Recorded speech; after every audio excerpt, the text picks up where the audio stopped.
সকলকে আরও একবার স্বাগত জানাচ্ছি আমাদের এই যাত্রায়। আজ আমরা জানব কালার গাইড কিভাবে আমাদেরকে সহযোগিতা করে। হ্যাঁ, কালার গাইড আমাদেরকে কিভাবে সহযোগিতা করে এবং সেটি নিয়ে আমরা কিভাবে আমাদের প্রজেক্টগুলোকে আরও বেশি সুন্দর করে তুলতে পারি সেই বিষয় নিয়ে আজকে দীর্ঘ আলোচনা হবে। তাহলে চলুন শুরু করা যাক।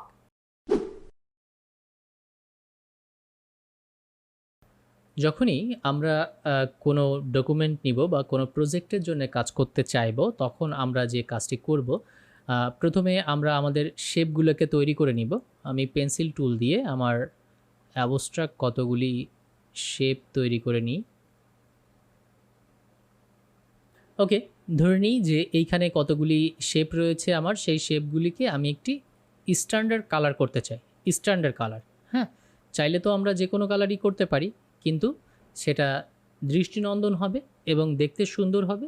তেমন কতগুলি কালার আমি এই শেপগুলোকে করতে চাই।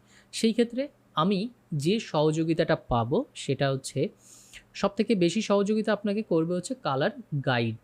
কালার গাইড অর্থাৎ আপনাকে গাইড করবে যে আপনি কোন জায়গায় কতগুলি কালার এবং কি কি কালার দিলে আপনার ওই জায়গাটা একটি স্ট্যান্ডার্ড লুক নিয়ে চলে আসবে।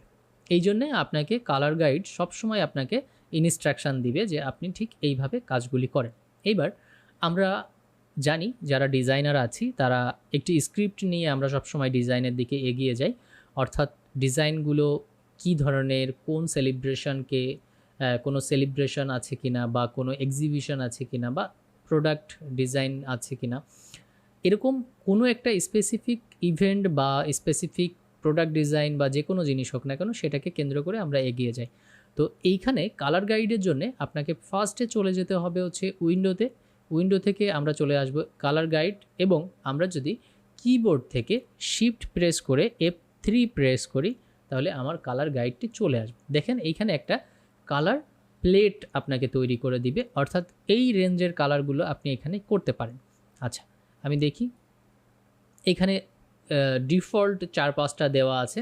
আপনার যদি স্পেসিফিক কোনো কালার গ্রেড দরকার হয় যে আমি এই কালার টোনে যাব, তাহলে আপনি ড্রপ ডাউনে ক্লিক করে এইখান থেকে কিছুটা নিয়ে নিতে পারেন।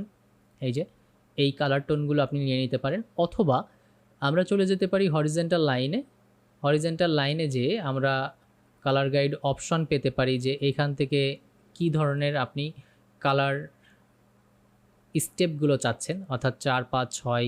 হ্যাঁ, তো আমি এখানে যদি বাড়িয়ে দিই, খেয়াল করে দেখেন এখানে 9টা স্টেপ থাকবে। 9টা। এইখানে যদি আমি কমিয়ে দিই, খেয়াল করে দেখেন, আমি যদি এখানে 3টা দিই, 3টা, ওকে, আর কমবে না, মিনিমাম 3টা থাকবে, অর্থাৎ কালার টোনগুলিকে ভাগ করে রাখবে আর কি। তো আমি যদি এটাকে বাড়াই যে আমার আরও কিছু লাগবে, অর্থাৎ ডার্ক থেকে লাইটের দিকে যাবে, আমি এখান থেকে বাড়িয়ে নিতে পারি। ভেরিয়েশন এখানে 100% আছে।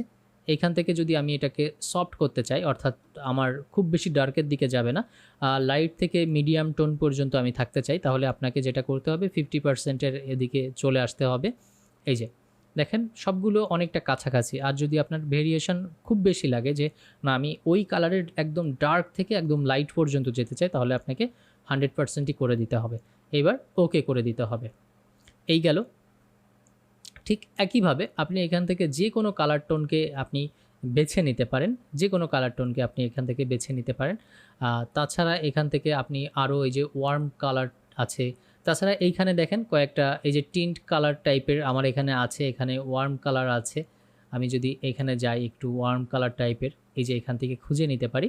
এখন কথা হলো যে আপনি এখান থেকে খুঁজে তো নিচ্ছেন, এগুলোকে কিভাবে আপনি ব্যবহার করবেন। হ্যাঁ, তার আগে আমি দেখে নিই, এই যে ছোট্ট করে এখানে দেখেন আমার এখানে একটা লাইব্রেরি আছে। এই লাইব্রেরি থেকে এই কালার যে গাইডের যে লাইব্রেরি, এই লাইব্রেরি থেকে আপনি আপনার নির্দিষ্ট ফেস্টিভ্যাল বা নির্দিষ্ট যে ক্যাটাগরি নিয়ে আপনি কাজ করতে চান, ঠিক সেইভাবে আপনি কালার গাইডটাকে নিয়ে কাজ করতে পারেন। যেমন দেখেন এইখানে এই যে আমার এখানে আমি যদি নেচার অথবা আমি যদি ফুড নিয়ে কাজ করতে চাই, তাহলে আমি ফুড নিয়ে এখান থেকে আইসক্রিম নিয়ে যদি কাজ করতে চাই, আমি যখনই ক্লিক করব আমার এখানে আইসক্রিমের যে কালারগুলোই আছে সেই কালারগুলি আমার সামনে শো করবে। এখান থেকে আমি আমার প্রয়োজনীয় কালারগুলি নিয়ে এখানে অ্যাপ্লাই করতে পারি। দেখেন আমি এবার দেখাচ্ছি যে কিভাবে অ্যাপ্লাইটা করতে হয়। আপনি এক একটা করে ধরবেন।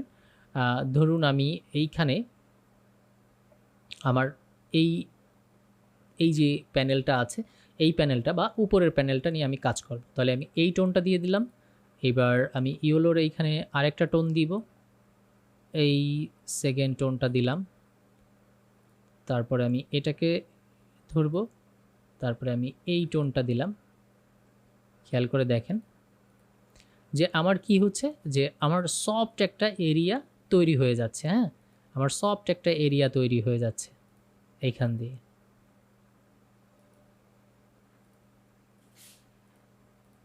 ওকে, এই যে একটা মানে ক্রিমি টাইপের একটা ব্যাকগ্রাউন্ড আমি তৈরি করে ফেললাম।